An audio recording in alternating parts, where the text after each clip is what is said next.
Hello friends, എല്ലാവർക്കും Asilva Anil YouTube ചാനലിലേക്ക് സ്വാഗതം.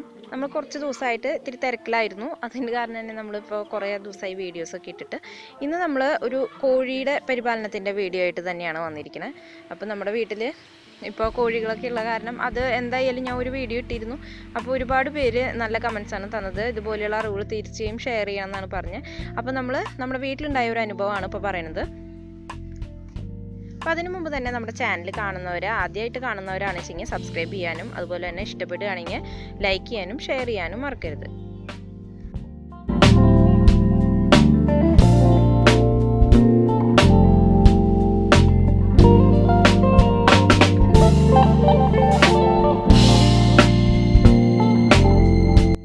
കഴിഞ്ഞ വീഡിയോയിൽ നമ്മൾ പറഞ്ഞു ഒരു കുഞ്ഞ് കുട്ടികളൊക്കെ വിരിഞ്ഞു, നമ്മൾ അതിനെ ബ്രൂഡ് ചെയ്യുന്ന കാര്യങ്ങളും ലെസോട്ട വാക്സിൻ കൊടുക്കുന്ന കാര്യങ്ങളും എല്ലാം പറഞ്ഞിരുന്നു.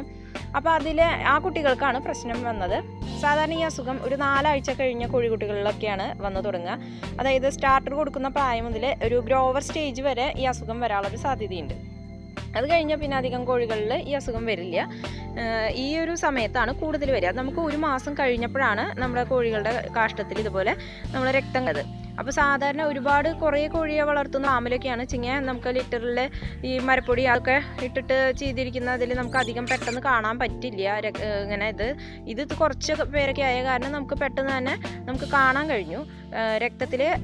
കാഷ്ടത്തിൽ രക്തം പോവാന്ന് മാത്രമല്ല, അവർക്ക് ഇങ്ങനെ തൂങ്ങി നിൽക്കും.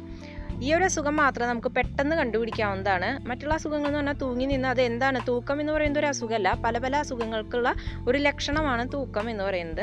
ഈ അസുഖം എന്ന് പറഞ്ഞാൽ നമുക്ക് ഡയറക്റ്റ് കണ്ടാൽ തന്നെ പെട്ടെന്ന് തന്നെ മനസ്സിലാവുന്ന ഒരു അസുഖമാണ്. പ്രത്യേകിച്ച് നമ്മൾ ഈ ബ്രൂഡിങ് സെക്ഷനിൽ നമ്മൾ അന്ന് വെച്ചിരുന്ന ഒരു ഇതൊക്കെ പറഞ്ഞില്ലേ ഞാൻ, തക്കാളിയുടെ ഒരു കൊട്ട പോലെ അങ്ങനത്തെ ഒരു ഇതിലാണ് വെച്ചിരുന്നത്. അപ്പോൾ ഇപ്പോൾ ഈ ചൂട് കാലമല്ലേന്ന് വെച്ചിട്ട് രാത്രി ടൈമിൽ ഞാൻ 1 മാസമൊക്കെ ആവാറായപ്പോൾ ഞാൻ അധികം ലൈറ്റ് ഒന്നും ഇട്ട് കൊടുക്കാറില്ല. പിന്നെ ഇവരുടെ വെള്ളം ചെറുതായിട്ട് തട്ടിപ്പോവുക, ലിറ്റർ നനയാൻ പാടില്ല. അതായത് നമ്മൾ കോഴിക്കുട്ടികളെ വെച്ചിരിക്കുന്ന സ്ഥലം ഉണ്ടല്ലോ, നനയാൻ പാടില്ല. ഇതൊരു പ്രോട്ടോസാവ പരത്തുന്ന അസുഖമാണ്. അപ്പോൾ വെള്ളം നനയാണെന്ന് വെച്ച് കഴിഞ്ഞാൽ ഇതിൻ്റെ പ്രവർത്തനം തുടങ്ങും, കോഴികളിൽ അസുഖം വരും. അപ്പോൾ അത് കാരണം തന്നെ വെള്ളം നനയാതെ മാക്സിമം ഡ്രൈ ആയിട്ട് ഇരിക്കാൻ നമ്മൾ ശ്രദ്ധിക്കണം. അതാണ് ഇതിൻ്റെ ഏറ്റവും വലിയ പ്രശ്നം എന്ന് പറയുന്നത്. ഈ അസുഖം വന്നു കഴിഞ്ഞാൽ നമ്മൾ പച്ചമരുന്ന് അങ്ങനെ നോക്കാൻ നിൽക്കണ്ട. ഡയറക്റ്റ് നമ്മൾ ഏതെങ്കിലും അടുത്തുള്ള മൃഗാശുപത്രിയിൽ പോയി ഡോക്ടറെ കാണാനായിരിക്കും കൂടുതൽ നന്നായിരിക്കുക. കാരണം നമ്മൾ ഇതിന് റിസ്ക് എടുക്കേണ്ട ആവശ്യമില്ല. നമുക്ക് ഇതല്ല എന്നുണ്ടെങ്കിൽ കോക്സിയോസ്റ്റാറ്റ് എന്ന് പറഞ്ഞിട്ട് ഒരു പൊടി മരുന്നുണ്ട്, ഒരു സപ്ലിമെൻ്റ് ആണ്. അത് നമ്മുടെ ഫുഡിൽ നമ്മൾ കൈത്തീറ്റ കൊടുക്കുന്നവരാണ് വെച്ചെങ്കിൽ അതിനകത്ത് കലർത്തി കൊടുത്താൽ മതിയാവും. ഇപ്പോൾ സ്റ്റാർട്ടറിലൊക്കെ അത്യാവശ്യത്തിന് ഇത് അടങ്ങിയിരിക്കുന്നുണ്ട്. അപ്പോൾ അത് കാരണം തന്നെ അതൊരു പ്രശ്നമല്ല. പക്ഷേ ഈ വെള്ളം നനവാണ് നമുക്ക് വന്നിട്ടുള്ള ഒരു പ്രശ്നം എന്ന് പറയുന്നത്. നമ്മൾ വീട്ടിൽ അങ്ങനത്തെ തീറ്റയല്ല കൊടുത്തിരുന്നത്, സ്റ്റാർട്ടർ തന്നെയാണ് കൊടുത്തിരുന്നത്. എന്നിട്ട് നമുക്ക് ഈ അസുഖം വന്നത് ഈ നനവിൽ നിന്ന് തന്നെ ആവാനാണ് സാധ്യത. അപ്പോൾ അത് നമ്മൾ പ്രത്യേകം ശ്രദ്ധിക്കണം കേട്ടോ. പിന്നെ ഈ സപ്ലിമെൻറ്റിന് എന്ന് പറഞ്ഞാൽ അത്യാവശ്യം നല്ല വിലയുണ്ട്.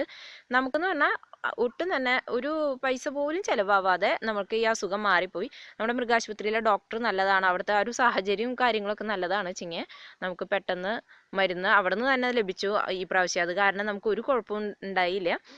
ഡോക്ടർ അതൊരു ആൻറ്റിബയോട്ടിക് ഗുളികയാണ് തന്നത്. അപ്പോൾ പേര് അവരൊന്നും പറഞ്ഞു തന്നൊന്നുമില്ല. ആ ഗുളിക അവിടെ നിന്ന് എടുത്ത് തരികയാണ് ഉണ്ടായത്. അത് 3 ദിവസം വെള്ളത്തിൽ കലക്കിയിട്ട് 2 നേരം കൊടുക്കാൻ പറഞ്ഞു.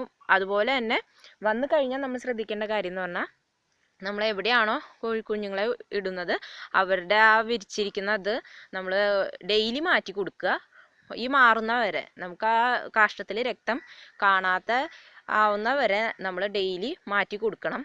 എന്നിട്ട് മാറ്റുന്ന സാധനം ഉണ്ടല്ലോ അത് നമ്മൾ കത്തിച്ച് നല്ല തീയിൽ കൊണ്ടുപോയി ഇടുക. ഞാൻ ഇവിടെ അറക്കാപ്പൊടി അങ്ങനത്തെ ഇതൊന്നും അല്ല ഇടാറ്. സാധാരണ നമ്മളിവിടെ ഷീറ്റ് വിരിച്ചിട്ട് ഇടാറാണ് ആദ്യം പതിവ്. അപ്പോൾ ആകെ വൃത്തികേടായിട്ട് ഇരിക്കും. പിറ്റേ ദിവസം വെളിച്ചായാലും അത് സ്മെല്ല് എടുക്കാറുണ്ട്, അങ്ങനെയൊക്കെ ഉണ്ടാവും. അങ്ങനെ പല രീതികൾ നമ്മളിപ്പോൾ പറയില്ലേ വെണ്ണീരിടാം, അങ്ങനെ പല രീതികൾ ചെയ്തു നോക്കിയിട്ടുണ്ട്. ഇതൊന്നും ആവാതെ വന്നപ്പോൾ ഞങ്ങളിപ്പോൾ ചെയ്യുന്ന രീതി എന്ന് പറഞ്ഞാൽ മണൽ വാങ്ങിക്കുന്നവർക്കൊന്നും കഴിയില്ല. നമുക്കിവിടെ അറ്റത്തൊക്കെ പോയാൽ നല്ല മണൽ കിട്ടും.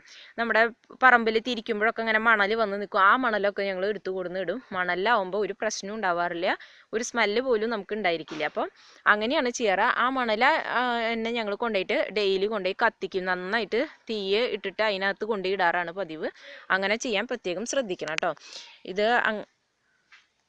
പിന്നെ പച്ചമരുന്ന് ആയിട്ട് നമുക്ക് ഇതിൽ ചെയ്യാൻ പറ്റുന്ന ഒരു കാര്യം എന്ന് പറഞ്ഞിട്ടുണ്ടെങ്കിൽ ഉലുവ പൊടിച്ചിട്ട് നമ്മുടെ സ്റ്റാർട്ടറിൽ ഉലുവ പൊടിച്ചിട്ട് ഇട്ട് കൊടുക്കുക. അവർ ജസ്റ്റ് ഒരു കൊത്തിയിട്ട് ഒരു ചെറിയൊരു തരി പോലും അവരുടെ അകത്ത് ചെന്നിട്ടുണ്ടെങ്കിൽ ഈ രോഗത്തിനെ ചെറുത്ത് നിർത്താനൊക്കെ നല്ലതായിരിക്കും. അപ്പോൾ നമ്മുടെ സ്റ്റാർട്ടറിലൊക്കെ നമുക്ക് കുറച്ചൊന്ന് പൊടിച്ചിട്ട് കൊടുക്കുന്നത് നല്ലതായിരിക്കും കേട്ടോ. അപ്പോൾ അസുഖത്തിന് ശേഷം നമ്മുടെ കോഴിക്കുഞ്ഞുങ്ങൾ നന്നായിട്ട് ഫുഡൊക്കെ എടുത്തു തുടങ്ങിയിട്ടുണ്ട്. അപ്പോൾ അങ്ങനെയുള്ള പ്രശ്നങ്ങളൊക്കെ മാറി നല്ല ആരോഗ്യത്തിലാണ് ഇപ്പോൾ അവരിയ്ക്കുന്നത്. അപ്പോൾ ഈ ഒരു ഇത് നമുക്ക് വീട്ടിൽ ഉണ്ടായ അനുഭവമാണ്. നമ്മുടെ കോഴി വസന്തിയും വേറെ അങ്ങനെയുള്ള അസുഖത്തിൻ്റെ തൊട്ട് പിന്നാലെ തന്നെ പിടിക്കുന്ന ഒരു അസുഖം തന്നെയാണിത്. പെട്ടെന്ന് തന്നെ കൂട്ടത്തോടെ തന്നെ ചത്തു പോകാനുള്ള ഒരു സാധ്യതയുണ്ട്. അപ്പോൾ വെറുതെ തള്ളിക്കളയാവുന്ന ഒന്നല്ല. അപ്പോൾ തീർച്ചയായിട്ടും നിങ്ങൾ കോഴികളെ വളർത്തുമ്പോൾ നമ്മൾ വെറുതെ വളർത്തിയാൽ മാത്രം പോരാ, ജസ്റ്റ് അവരെയൊക്കെ നോക്കണം. അവർക്ക് എന്തെങ്കിലും ഇത് വരുന്നോ എന്നൊക്കെ നമ്മൾ പ്രത്യേകം ശ്രദ്ധിക്കണം. എങ്കിൽ മാത്രമേ നമുക്കിതൊക്കെ കണ്ടാൽ മനസ്സിലാവുള്ളൂ. അപ്പോൾ അടുത്തൊരു വീഡിയോയുമായിട്ട് നമുക്ക് വീണ്ടും കാണാം. താങ്ക്